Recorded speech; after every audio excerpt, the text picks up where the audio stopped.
हेर्नुहोस् साथीहरू, यो तिहारको फुल हो।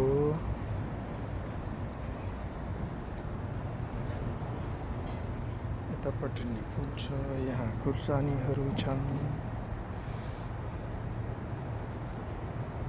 यस्तो छ, यहाँ खुर्सानीहरूको बेर्ना र टमाटरको बेर्नाहरू राखिएको छ। यो एउटा स्ट्रबेरीको बेर्ना पनि छ। यो माथिको चाहिँ सिमी हो, झन्डै झन्डै फल्न आँटेको छ। अलिअलि कोसा पनि लागेको छ है, तर जस राम्रै भएको छ। अब यहाँ चाहिँ फल्ने सुरुवात हुँदैछ। यो चाहिँ भेन्डी हो, अलि पछि लगाइयो। यो चाहिँ बडा ढिलो चाहिँ हुर्किँदैछ। यहाँ चाहिँ 4वटा एक प्लान्टका बिरुवाहरू पनि छन्।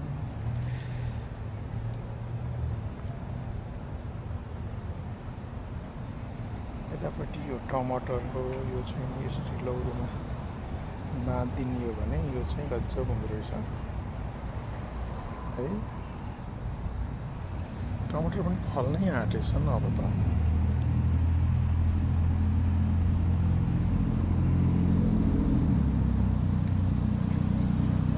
टमाटरहरू यहाँ चाहिँ एक लट धनिया उम्रेर खाएर भ्याएर अर्को लट चाहिँ छरिदिएको हो, उम्रिन थालेको छ। यो करेलीको बिरुवा यसरी छ यहाँ, अनि यसको साइडमा चाहिँ टमाटर यसरी लगाइएको छ।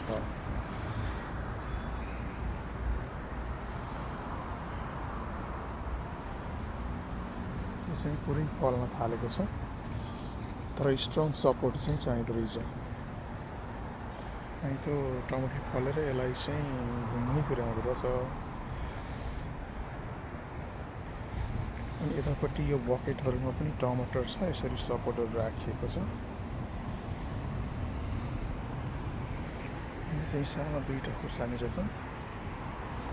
यो पनि टमाटर नै हो। टमाटरलाई यसरी सपोर्ट भएपछि यो चाहिँ राम्रै फल्छ। यहाँ पनि 2टा बकेटमा छुट्टै टमाटर राखिएको छ। यो चाहिँ पम्किनको हो बिरुवा। यसको चाहिँ मन्टा चाहिँ साह्रै मिठो हुँदो रहेछ। 4-5 साग त खाइसकियो।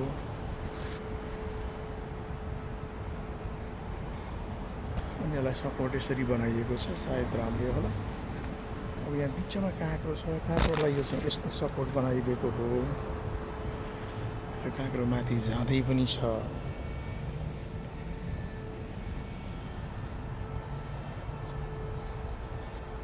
हेर्न सक्नुहुन्छ।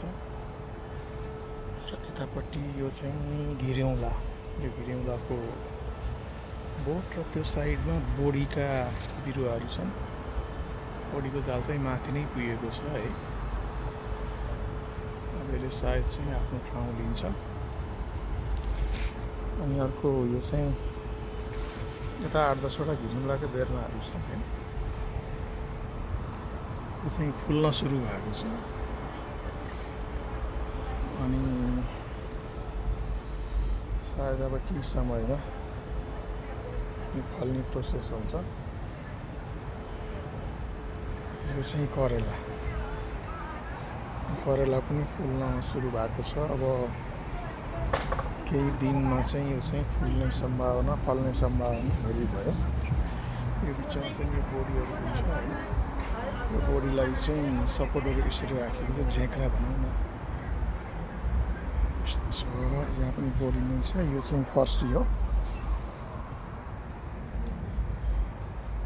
यो करेलाको यसरी यो चाहिँ भित्रबाट बाँधेर सपोर्ट बनाएको छ। त्यतापट्टि बोडीहरू छ, त्यो चाहिँ कबेले नै भइहाल्यो। यो बिरुवा चाहिँ लौका हो। लौका चाहिँ यसरी गएको छ, माथि गएर यस्तो झुन्ड बनाएको छ। यो चाहिँ लम्बा हुँदो रहेछ। यो कता कता जान्छ। यहाँ चाहिँ यो सानो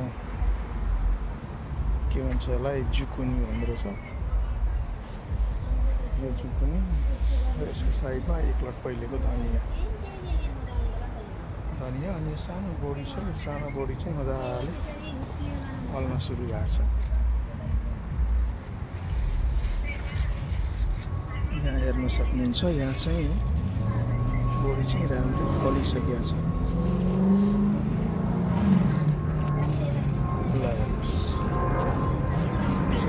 फलेको छ